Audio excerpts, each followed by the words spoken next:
Chers amis, bonjour. Bienvenue dans cette nouvelle vidéo.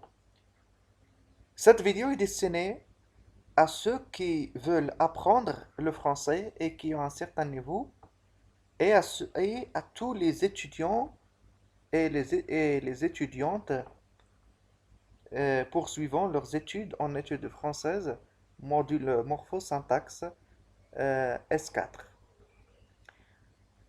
Dans cette vidéo, je vous propose de voir la complétive. Donc la complétive qui s'inscrit dans une phrase complexe, nous allons voir particulièrement la complétive.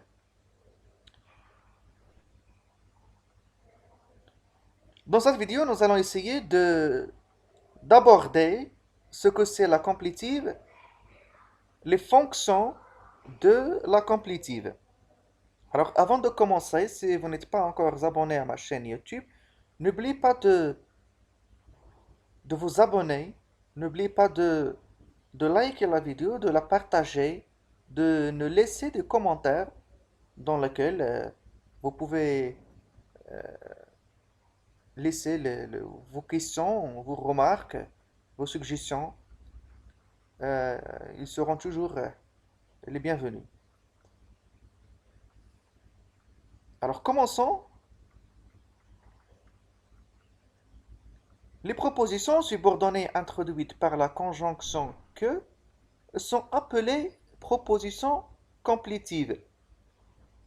Alors les propositions subordonnées introduites par la conjonction que sont appelées propositions complétives parce qu'elles complètent la proposition principale. Donc déjà, il y a une notion de complément. On complète la principale. Donc la proposition subordonnée introduite par la conjonction que, c'est la complétive, complète la proposition principale.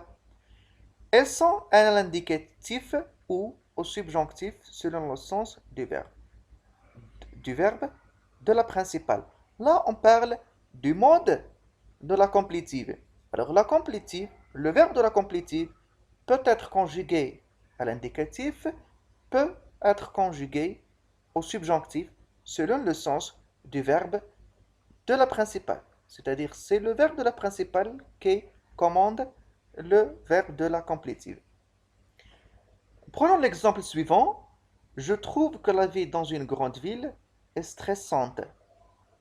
Nous avons ici le verbe de la complétive est.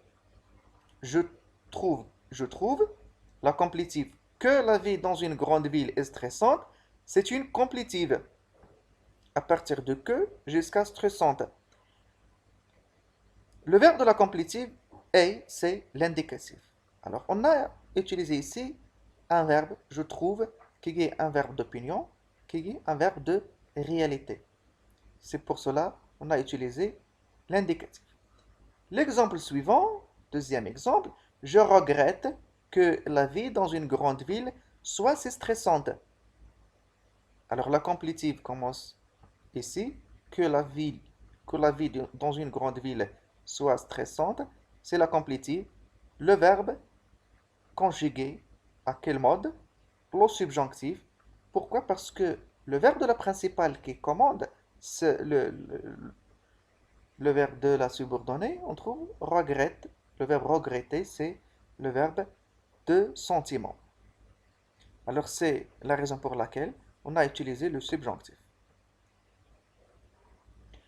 La complétive par que peut accomplir différentes fonctions grammaticales.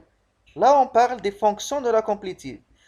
La complétive peut accomplir la fonction sujet, peut accomplir la fonction attribut du sujet, comme il peut accomplir la fonction complément d'objet direct ou même indirect.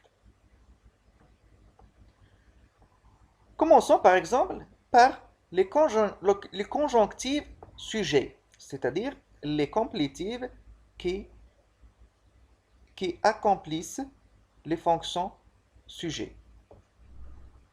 On rencontre trois types de constructions où la subordonnée conjonctive par que assume la fonction sujet. Trois types de constructions. Premier type, lorsqu'il n'y a que en tête de la phrase. Par exemple, qu'il soit mon ami est un plaisir. Alors, qu'il soit mon ami, tout ça, c'est la complétive. Et ça, c'est le verbe d'état, est. Alors, le verbe a besoin d'un sujet. Où est son sujet? C'est toute la complétive. Qu'il soit mon ami, c'est le sujet, est le verbe un plaisir. Donc, la complétive ici occupe, assume la fonction sujet.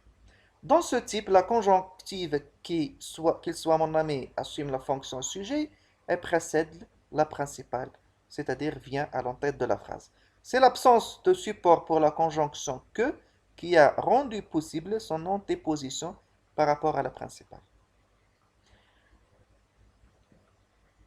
Type numéro 2, alors les constructions impersonnelles. Alors, dans les constructions impersonnelles, la complétive joue ce rôle. C'est le sujet.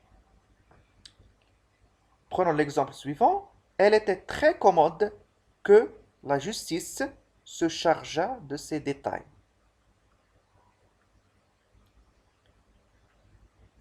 Par exemple, ici, il était très commode. C'est une construction impersonnelle. Il, elle était. C'est une construction impersonnelle. Mais le verbe était, où est son sujet réel? Son sujet grammatical, il. Mais où est son sujet réel? Que la justice se chargea de ces détails était très commode. Vous voyez? Voilà le sujet réel. Que la justice se chargea de ces détails était très commode. On peut déplacer ça. On commence par le sujet réel. Que la justice se chargea de ces détails était très commode. Là, le sujet grammatical va disparaître.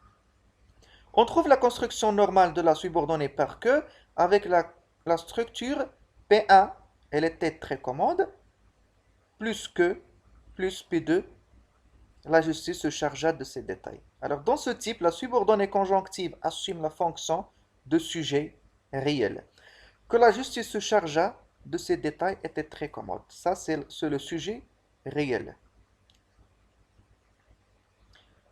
Deuxième exemple, ou bien deuxième type dans lequel la complétive occupe la fonction sujet, c'est lorsqu'il y a un pronom démonstratif en tête de la phrase. Prenons l'exemple suivant. Cela m'étonne qu'il le trouve intéressant.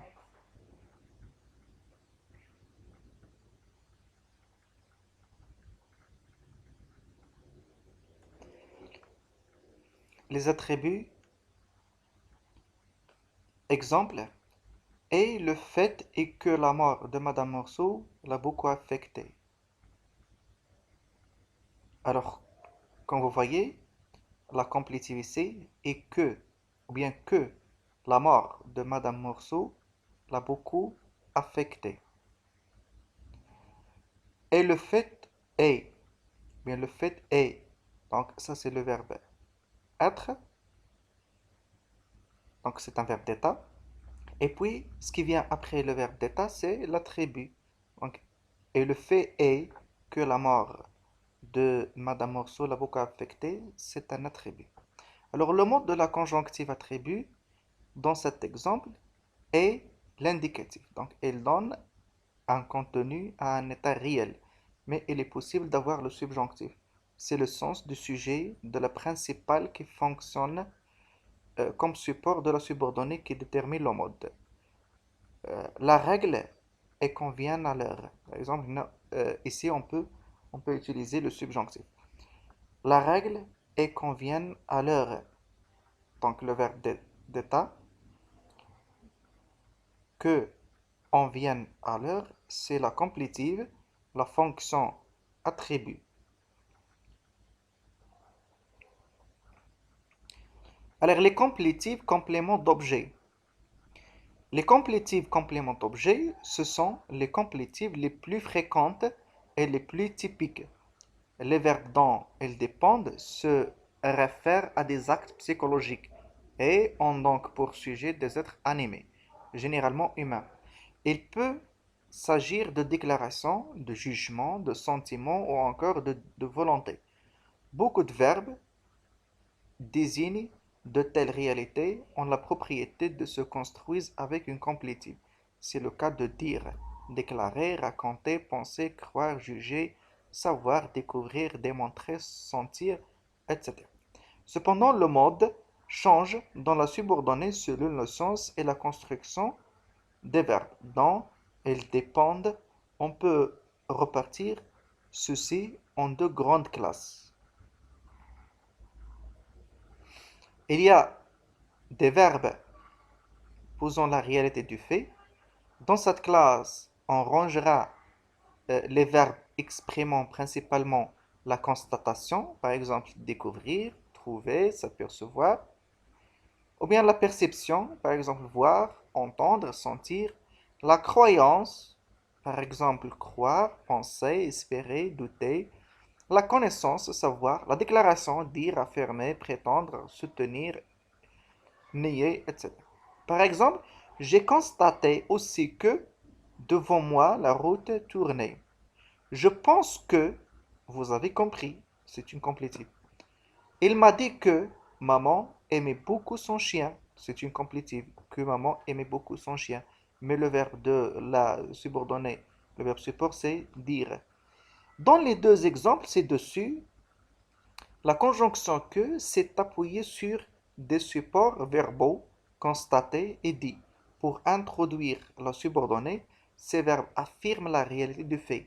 Donc c'est la raison pour laquelle on a utilisé dans la complétive l'indicatif, parce que ces verbes affirment la réalité du fait et entraînant l'emploi de l'indicatif dans la subordonnée.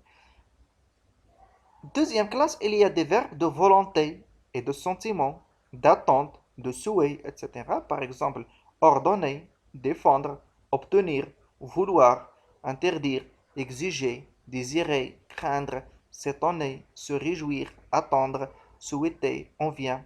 Par exemple, elle a voulu qu'on parte de suite.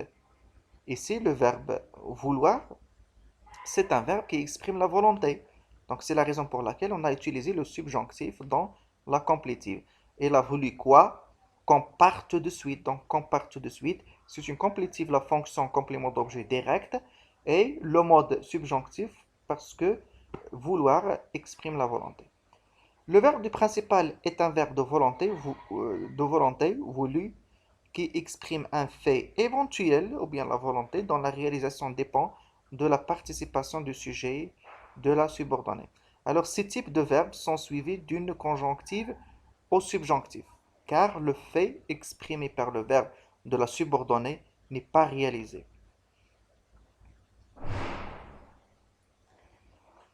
Donc, verbe de volonté, de sentiment, d'attente, de souhait, ordonner, défendre, obtenir, vouloir, interdire, exiger, désirer, craindre, s'étonner, se réjouir, attendre, souhaiter, envier. Par exemple, elle a voulu qu'on parte de suite. Elle a voulu quoi? Qu'on parte de suite. C'est une complétive dans la fonction complément d'objet direct. Qu'on parte tout de suite, complément d'objet direct. Quel est le mode utilisé dans la complétive? Qu'on parte, c'est le subjonctif. Pourquoi? Parce que le verbe de la principale, vouloir, exprime une volonté, exprime une action éventuelle. Le verbe du principal est un verbe de volonté, voulu, qui exprime un fait éventuel dont la réalisation dépend de la participation du sujet de la subordonnée. Ces types de verbes sont suivis d'une conjonctive au subjonctif, car le fait exprimé par le verbe de la subordonnée n'est pas réalisé. Alors voilà, c'est tout pour la complétive. Si vous n'avez pas compris quelque chose, vous pouvez m'interroger dans des commentaires. Vous pouvez me laisser vos suggestions, vos remarques, vos questions, et je peux y répondre. Je vous remercie pour votre suivi, pour votre attention. N'oubliez pas de vous abonner à notre chaîne YouTube et d'activer la cloche pour recevoir toutes les nouveautés et de me laisser un petit pouce bleu en haut. Merci, à très bientôt.